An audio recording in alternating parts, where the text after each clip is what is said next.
in all three debates, and one was after my suspension and reinstatement on the record for challenging Israel, for challenging the illegal settlements, and continuing to do that on the record. So no, Bradford has not been compromised in terms of the voice for the Palestinians, and I continue to commit to that voice, and I continue to pledge my support in highlighting the issues about Israel and Palestine.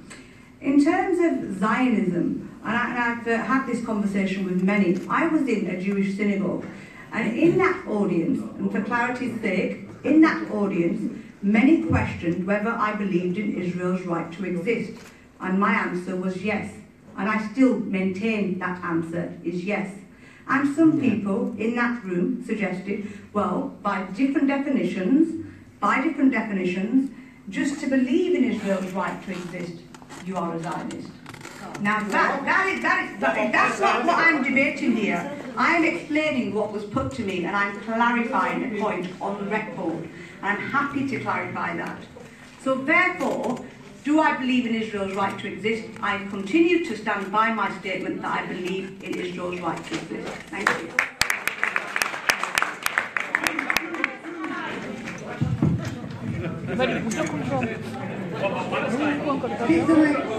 The question about Kashmir and Palestine, I'm going to wait till everyone's quiet. Thank you. The issue of Kashmir and Palestine is relevant to us here because the problem started in the UK. It was when the British left India that the Kashmir issue started. In fact, the first United Nations resolution was about Kashmir and the right for people to determine their future. And I've been active on this issue for more than a decade, and I'm sure many people here already know my record on campaigning for the Palestinians. Indeed, I was given a special symbolic passport to Bethlehem by some Palestinian representatives.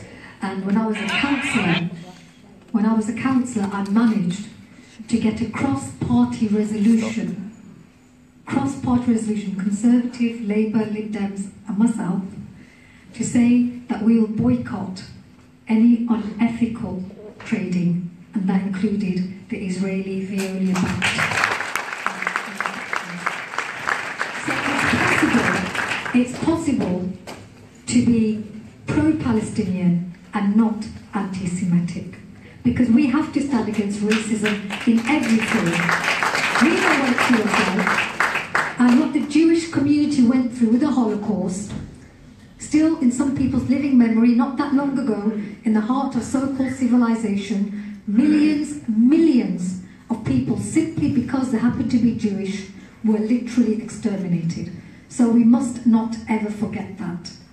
Having said that, I think it's right, coming back to this issue, Naz Shah has admitted to be irresponsible and anti-Semitic in her tweets. And that's good that she admits to that and she apologised for that. The apology was the right thing to do. But what was wrong in educating herself, which is a great thing, she then said she will educate the people of Bradford. No, this is keep on. Can you stop?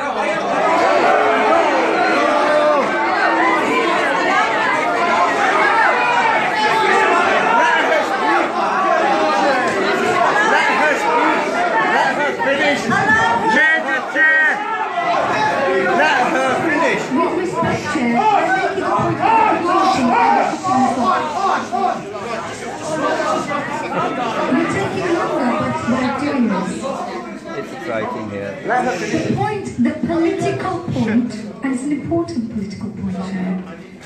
The important point is that if a representative in her individual capacity makes a mistake, she owns up to it, apologises, credit due. But what you do not do as a representative is turn around and say, I'm going to educate the community when they did not.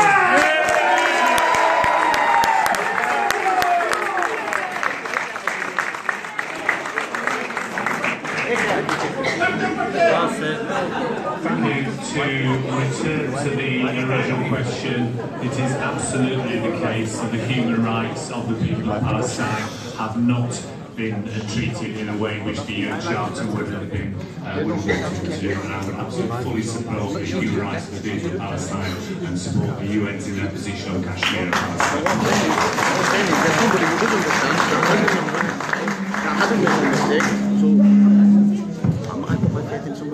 In the same way as Alan's just stated, the human rights of the Palestinian state have not been recognised, nor have they been Kashmir. We have an ethical foreign policy which will build on the capacity for conflict resolution and end support for aggressive